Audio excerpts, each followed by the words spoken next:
Hello everyone, good morning. আমি সৌমি, আর আমার চ্যানেলের আরও একটি নতুন ব্লগে আপনাদের সবাইকে স্বাগত।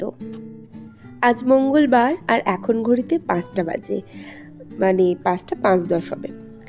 এখনও সূর্য কিন্তু পূব আকাশে উঁকি দেয়নি, আকাশটা লাল হয়ে গেছে আর মেঘলাও আছে হালকা। গতকাল রাত্রে বৃষ্টি হয়েছে, সেজন্য গাছে জল দেওয়ার আর প্রয়োজনীয়তা নেই। তো একটুখানি ছাদে উঠেছিলাম, দেখলাম গাছগুলোর কেমন অবস্থা, কি আছে। তো দেখে ভাবলাম যে না, প্রয়োজন নেই গাছে জল দেওয়ার। তো বেশ ভালো লাগছিল সকালে। আকাশটা না এত সুন্দর লাগে, চারিদিক এত পজিটিভ থাকে, এত ভালো লাগে যে কি বলবো। আমি ভাই মর্নিং পারসন, তো সকালবেলা ওঠাটা আমার কাছে ভীষণভাবে ইম্পর্টেন্ট। তো জবা ফুল আজকে তেমন ফোটেনি, তবে টগর ফুল কয়েকটা ফুটেছিল। বেশ ভালো লাগছিল সকালটা। তো ছাদ থেকে সোজা নিচে নেমে এলাম, আর নিচটা না, জানলা যেহেতু খুলিনি এখনো, বেশ গরম। তো জানলা দরজাগুলো একটু ভালো করে খুলে দিই, বেশ বাইরের হাওয়াগুলো ঘরে আইলে না ভালো লাগবে। বাবুয়ের ঘরেরও দরজাটা খুলে দেবো, তমালের আমাদের বেডরুমের দরজাটাও সমস্ত খুলে দিই। বেশ দরজাগুলো খুলে দিলে ভালো লাগে। জানালা খোলা থাকে, তবে দরজাগুলো একদম হাট করে খুলে দিই। এখানে একটা কথা বলি, গতকাল বাবুয়ের বার্থডে ছিল। আমি খুব সুন্দর একটা ব্লগ শেয়ার করেছিলাম, আপনারা যারা দেখেছেন তাদের সকলকে অনেক অনেক অনেক ধন্যবাদ। আর আমি স্পেশালি কারোর কমেন্টে গিয়ে কোনো রকম কমেন্ট করে আসিনি, তবে আমি ব্লগের মাধ্যমে সকলকে থ্যাংক ইউ জানাচ্ছি। থ্যাংক ইউ সো মাচ আমার বাবুইকে আশীর্বাদ করার জন্য।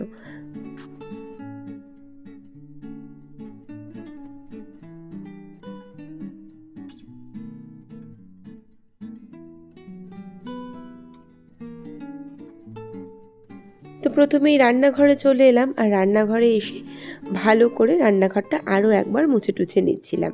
গতকাল একদম ঝকঝকে করে পরিষ্কার করে রেখেছিলাম, কারণ কালকে তো প্রচুর রান্নাবান্না হয়েছে। তো তেল কালি তো বিরাট পড়েছে, তো খুব ভালো করে রাতের বেলা সব পরিষ্কার পরিচ্ছন্ন করেই শুয়েছিলাম। তবে সকালবেলা অভ্যাসবশত আরও একবার ভালো করে পরিষ্কার করলাম।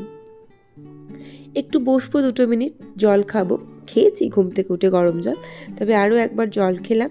আর তারপরে না আমার এই লাকি বাম্বুর দিকে তাকিয়ে দেখি, উমা গাছটাতে তো একদম জল নেই। তো ভালো করে গাছটাকে স্নান করিয়ে দিচ্ছিলাম। খুব যেই এরকম গাছে জল দিয়ে দিই না, এত ফ্রেশ লাগে গাছগুলো দেখতে, খুবই ভালো লাগে। তো যে পাত্রটায় রাখি, পাত্রটা না ভীষণ পাতলা, এটা আমি ঠিক কিনতে পারিনি, এই কেনাটা একটু ভুলভাল হয়েছিল। তো এই পাথরগুলো খুব সাবধানে এই পাত্রটার মধ্যে দিয়ে দিলাম। তো জলটাও দিয়ে দিলাম, আর যেখানে জিনিস আবার সেখানেই রেখে দিলাম। তো এরপরে না এই মানি প্লান্টের দিকেও তাকিয়ে দেখলাম, ওমা এখানেও তো জলটা বেশ কমে গেছে। তো এই বোতলটা গতকাল রাতে ধুয়ে রেখেছিলাম, তো এতেই একটু জল ভরে মানি প্লান্টার মধ্যে দিয়ে দিলাম। এরপর ঘর তো ঝাড় দেবো, মুছবো, অনেক জামা কাপড় পড়েছে আজকে। গতকাল তো কাচিনি, সেই জন্য বেশ অনেকগুলো জামা কাপড় পড়েছে। সেই সমস্ত জামা কাপড় কেচে আবার মেলতে হবে। আমি ভেবেছিলাম সকালেও হয়তো বৃষ্টি হবে, অ্যাকচুয়ালি যেভাবে খবর বলে এই বুঝি বৃষ্টি এলো, ঝড় এলো, সব আমরা ভেসে টেসে চলে যাব। তো সেরকম তো কিছুই হয় না। তো একবারই কিন্তু হয়েছিল আমফান, লকডাউনে। তো তারপর থেকে আমি কখনোই সেভাবে কিছু দেখিনি। যাই হোক, তারপরে না জামা কাপড়গুলো কেচে মেলতে হবে। তো যাই হোক, তার আগে ঘরটা ভালো করে ঝাড় দিয়ে মুছে নিই। বাবুই আজকে আমাকে বলেছিল, মাম্মা একদম সকাল সকাল ডেকে দেবেন, আজকে খুব সকালে উঠে পড়বো। কিন্তু বাবু এখনও ওঠেনি, ডাকছি অনেকক্ষণ থেকেই, তবে এখনও উঠতে পারেনি। তো যাই হোক, এরপরে না ঘরদোর ভালো করে ঝাড় দিলাম, মুছলাম, আর চলে এলাম স্নানে।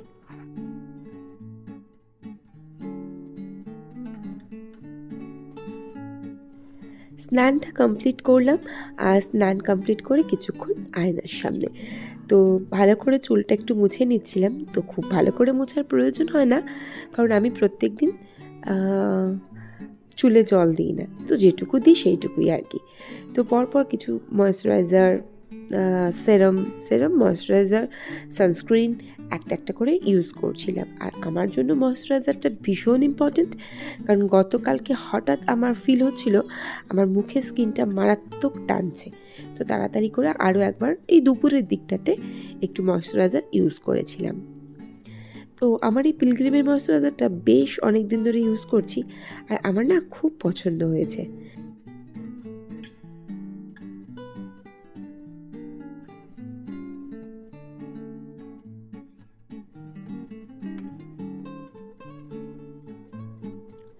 তো এরপরে ঠাকুর ঘরে গিয়েছিলাম, পুজো দিয়ে চলে এসেছি, আর ঘরেও ধূপ দিয়ে দিয়েছি।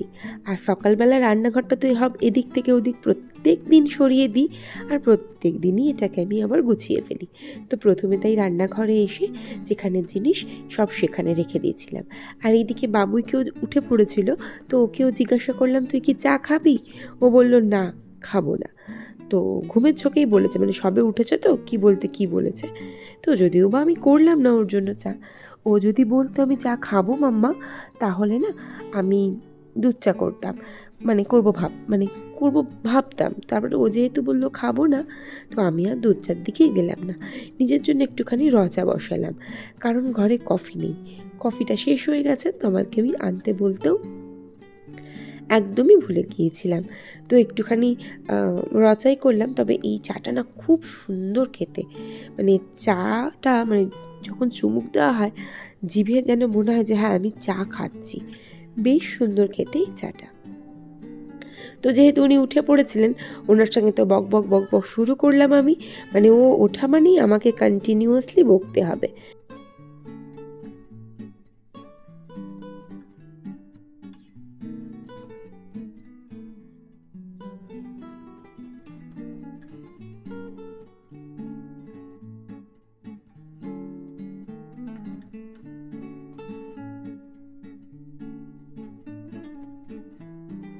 তো ওর সাথে বকতে বকতে আমি আমার চাটাকে কমপ্লিট করছিলাম।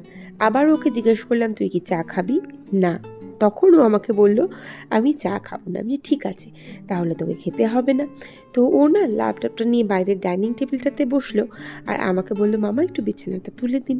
আমিও চলে এলাম বিছানাটা পরিষ্কার করতে, কারণ আমার মতন পরিপাটি করে বিছানাটা ও ঠিক পারে না। করে করে কিন্তু ডেফিনেটলি, এবং বেশ ভালো করে, তবে আমার মতন সুন্দর নয়। ওর নিচের চাদরটাকে না চেঞ্জ মানে তোলে না ভালো করে, ওই তারই ওপর কোনো রকম গোজামিল দিয়ে দেয়, আর ওপরটাকে দারুণ করে সুন্দর করে গুছিয়ে দেয়। তো এরপরে না আমি ভালো করে বিছানাটা টান টান করে গুছিয়ে কুশনগুলো ঠিকঠাক করে সেট করে দিচ্ছিলাম। তারপরে তাকিয়ে দেখলাম বুকশেলফটার দিকে যে আগোছালো আছে। আমি বললাম, কী রে দেখ, বুকশেলফটা গুছিয়ে দিই। দেখলাম খুব একটা ইচ্ছা নেই, তাও বললো ঠিক আছে দিন। তারপরে ওর ওই কানের ওইটাকে কী বলে আমি জানি না, ভুলে গেছি অ্যাকচুয়ালি। তো ওইটা একটুখানি গলায় দিলাম, দেখলাম বেশ অস্বস্তি হচ্ছে, আবার খুলেও ফেললাম। তো বই খাতাগুলো একটু গুছিয়ে দিই। ব্যাস, আজকে না সেরম কিছু কাজ নেই। গতকালকে তো খুব খাটাখাটনি হয়েছে, রান্নাবান্না জাস্ট নেই, কিচ্ছু রান্না করব না, শুধু ভাত ছাড়া। ব্রেকফাস্টও করব না, কারণ ভাত আছে, সেই ভাতটা পান্তা ভাত করে রেখেছি, সেটা আজকে ব্রেকফাস্টে খাবো। তাই আজকে কোনো রকম রান্নার ঝামেলা নেই। তাই ঘরটাকে পরিপাটি করে গোছাই, একদম সুন্দর করে ঝেড়ে ঝুড়ে নিই ঘরটা। আজকে যেহেতু রান্না নেই, কাজের চাপটা কম, তো ওই কাজগুলো করি। অ্যাকচুয়ালি না কালকে বড্ড খাটাখাটনি গেছে, তো সেজন্য শরীরটা একটু খারাপ আছে। তো শরীর যতই খারাপ থাক, ঘর তোর পরিপাটি করে রাখতে না আমার সবসময়তেই আমি এক পায়ে খাড়া। এখন আমার কোনো রকম কোনো ক্লান্তি বোধ হয় না, মনে হয় না ঘরটা পরিষ্কার থাকলে আমার মনটা ভালো থাকবে। তো এই দিকে যেই আমার কাজ হয়ে গেছে, মানে ওর ঘরটা গুছিয়ে দিয়েছি, তখন আমাকে বলে, মামা একটু চা করে দিন না প্লিজ। তো আবার ওকে আমি এক কাপ দুধ চা করে দিলাম। তো উনি পড়ছিলেন, আর আমি ওকে দুধ চাটা করে দিলাম, দিয়ে সোজা চলে এলাম আমি এবার আমাদের বেডরুমে। তো বেডরুমে এসে দেখলাম তমাল বিছানাটা ঠিকঠাক করে গোছায়নি। তো আমি বললাম, রাখো তাহলে আমি গুছিয়ে দিচ্ছি। সকালবেলাও ব্যস্ত ছিল, তো আমি গুছিয়ে দেবো বলে সোজা চলে এলাম। আর চাদরটা না দেখছিলাম যে কোন দিকটা ঠিক করে পাতলে ভালো লাগবে। ভীষণ হালকা কালার, তো একটুতেই দাগ লেগে যায় চাদরটাতে। তবুও আমার এমন হ্যাবিট, আমি হালকা কালারেরই চাদর কিনবো। ডিপ কালারের যদি কখনো কিনেও ফেলেছি না, সেটা আমার মোটেই মনের মতন হয় না আলটিমেট। তো যাই হোক, এরপরে বিছানাটা পুরো গোছালাম, কিছু জামা কাপড় ছিল সেইগুলোও ভালো করে গুছিয়ে ফেললাম। আর এরপরে না যেখানে জিনিস সব একটা একটা করে সেখানে রেখে দেবো।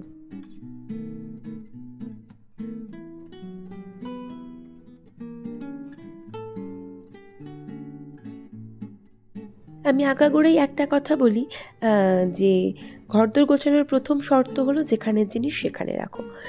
আমার কাছে না ঘর গুছিয়ে রাখাটা একদম নেশা। মানে না গোছানো থাকলে আমার মনে হয় ইস কি বিশ্রী লাগছে। আর একটা ফান্ডা আছে, কোনো কারণে যদি শরীর খারাপ হয় আর ঘরদোর থাকে আগোছালো, তাহলে না আমি কোর্ট পেপারে সাইন করে দিতে পারি যে ওই দিনকেই আপনার বাড়িতে কুটুম আত্মীয়স্বজন চলে আসবে। মানে কার সাথে হয় না হয় জানি না, আমার সাথে তো 100% হয়। তো সেই রকম একটা আমার ভয় থাকে, মনের মধ্যে টেনশন থাকে যে এই বুঝি আমি কিছু ভুল পাক করলাম আর কেউ না কেউ আমার খোঁজ ধরতে শুরু করে দিল। যদিও আমার নামে কে কী বলে আমার খুব একটা কিছু যায় আসে না। আমি তো খুব ভালো করে জানি। আর কি করলাম, যাই হোক, এরপরে না বিছানাটা পরিষ্কার করে নিলাম, নিয়ে ড্রেসিং টেবিলের অবস্থা ছিল পুরো কাহিল। তো খুব ভালো করে ড্রেসিং টেবিলটা পরিষ্কার করে নিচ্ছিলাম। আর এই সময় দিদির সাথে কথা বলছিলাম, দিদি মানে আমার বড় যা। তো ও ফোন করেছিল, ওর সাথে বক করছিলাম আর ভিডিও করছিলাম। তো তারপরে যাই হোক, সব জিনিসপত্রগুলো খুব সুন্দর করে যেটা যেখানে রাখার সেটা সেখানে রেখে দিচ্ছিলাম। আর রান্নার টেনশন যেহেতু নেই, ধীরে সুস্থে কাজ করলেই হবে, এরকম একটা ব্যাপার ছিল। অ্যাকচুয়ালি ফ্রিজে না A to Z সমস্ত রান্নাই আছে। মানে ডাল, ভাজা, দুরকম মাছ, পোলাও, শুক্তো সব কিছু আছে। তো শুধু ভাতটা করলেই হয়ে যেত। মানে ভাতটা যদি আমি রেখে দিতাম পান্তা ভাত না খেয়ে, মানে পান্তা ভাত করে না খেয়ে যদি ওই ভাতটা কালকে রেখে দিতাম, তাহলে আজকে ভাতটুকুও করতে হতো না, কারণ পোলাও আছে না অনেকটা। জাস্ট একটুখানি ভাত রান্না করব, তাহলেই কিন্তু আজকের মতন রান্না কমপ্লিট। প্রথমে ভেবেছিলাম পাঁপড় ভাজবো, তারপর বললাম দূর, পাঁপড় ভাজারও দরকার নেই, ভাজাভুজিও বেশ অনেকটা বেঁচে গেছে। আর তমালের না কদিন ধরে শরীরটা খুব একটা ভালো যাচ্ছে না বলে ও খুব একটা খেতে চাইছে না, তো সেজন্য কোনো টেনশনই নেই রান্নার। তো এরপরে সব একটা একটা করে জিনিসপত্র না ঝেড়ে ঝুড়ে নিচ্ছিলাম।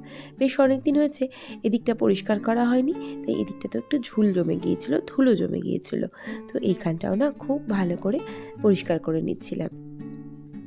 আর কোনো জিনিস যদি কন্টিনিউ নোংরা থেকে যায় না, তাহলে হয় কি জিনিসটার উপরে একটা পার্মানেন্টলি দাগ হয়ে যায়, যেটা দেখতে কিন্তু একেবারেই ভালো লাগে না।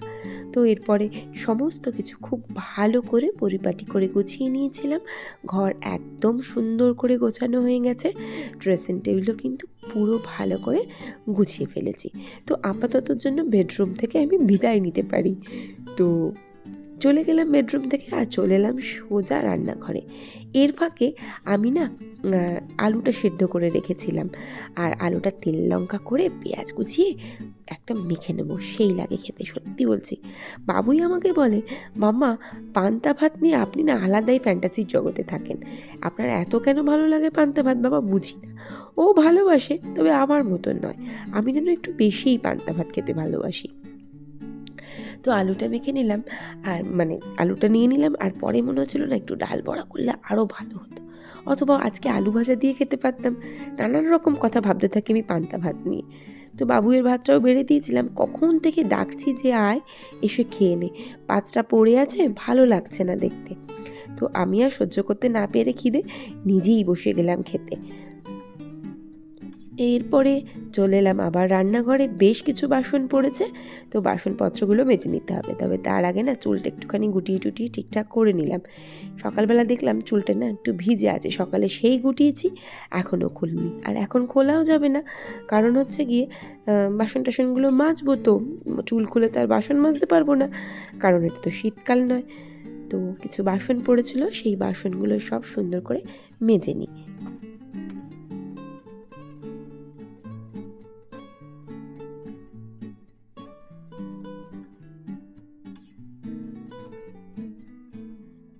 তো বাসনটা মেজে ফ্রিজের মধ্যে যা যা খাবার আছে, বললাম না সমস্ত খাবার বেঁচে গেছে একটু একটু করে, তো সেই সব খাবারগুলো একটা একটা করে ফ্রিজ থেকে আমি বার করে রাখি। আবার সবে এখন এই 11:30 মতন বাজে, তো এত তাড়াতাড়ি তো আর ভাত বসাবো না, তবে খাবারগুলো একটু বের করে রাখি।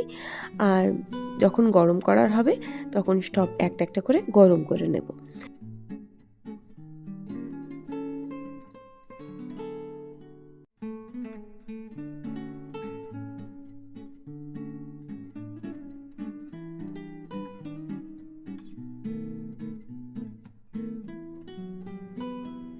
তো যে খাবারগুলো বের করে আমরা দুপুরবেলা খাবো সেই সমস্ত খাবার বার করে নিলাম। আর হ্যাঁ, এই সাদা বাটিটা কিন্তু আমার দিদি দেয়নি একা, দিদি আর বৌদি দুজনে মিলে দিয়েছে।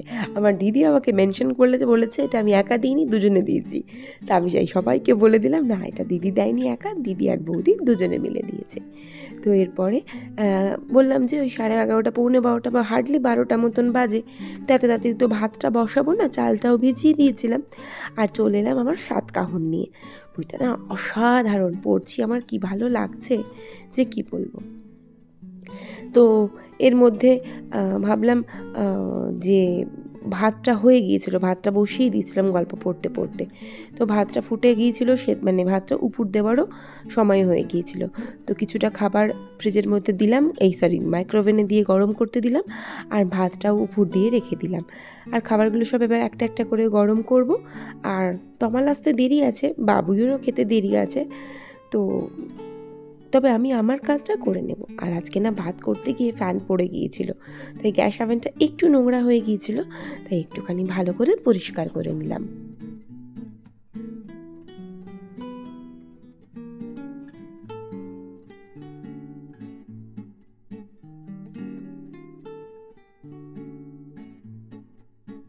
তো রান্নাঘরটা একদম পরিষ্কার করে নিয়েছি। রান্নায় তো ঘোড়ার ডিম কিছু করিনি, তাই রান্নাঘর আজকে সত্যিই নোংরা সেরকম হয়নি। তো সব পরিষ্কার পরিচ্ছন্ন করে নিলাম। আর এই যে পমফ্রেট মাছ, এই যে ভাজাটা তো দেখতেই পাচ্ছেন, এটা হলো গিয়ে মুগের ডাল, আর হচ্ছে গিয়ে এটা শুক্তো। তো সবই আছে, তো সেজন্য কী রান্না করব প্রশ্নই তো ওঠে না না রান্না করার। তো এই তো শুক্তো, আর হচ্ছে গিয়ে এটা হচ্ছে ভেটকি মাছ। সেই কালকে ভেটকি মাছের বেগম বাহার, খুব সুন্দর খেতে হয়েছিল, অনেস্টলি খুব সুন্দর খেতে হয়েছিল। আর এটা হচ্ছে গিয়ে পোলাও, যেটা তমালের ভীষণ প্রিয়। আর এই সব বাসি খাবার দিয়ে আজকে হবে আমাদের লাঞ্চ। তো আজকে ব্লগটা এখানেই শেষ করি। ভালো লাগলে প্লিজ পাশে থেকে যাবেন। ভিডিওটা দেখার জন্য থ্যাংক ইউ সো মাচ। দেখা হচ্ছে নেক্সট ব্লগে। Till then, tata.